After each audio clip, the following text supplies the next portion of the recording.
Welcome to the slop farm. Enjoy the video.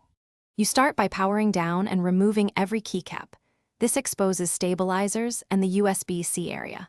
Once done, place the board on an ESD mat and photograph the PCB, trace routing, and connector orientation so you can restore polarity. Now heat your soldering iron to the appropriate temperature for leaded or lead-free solder, and test the desoldering pump on a scrap joint to avoid surprises. Make sure to label screws and keep plates in order before you remove the case. You now focus on the connector. Heat each pin and the surrounding through holes to free solder and use the pump or braid to remove it. Once all pads flow clean, hold the connector and gently rock while applying heat so it detaches without stressing pads.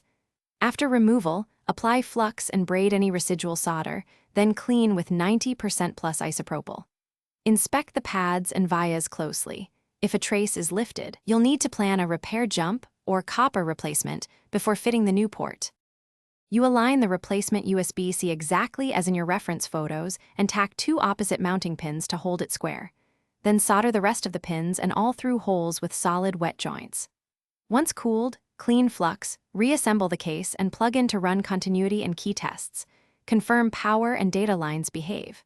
If things go wrong, check for cold joints, bridged pins, or damaged traces, reflow suspicious joints, and if necessary, use a jumper to bypass a damaged pad to restore function. Thanks for watching. Consider subscribing if we helped you today.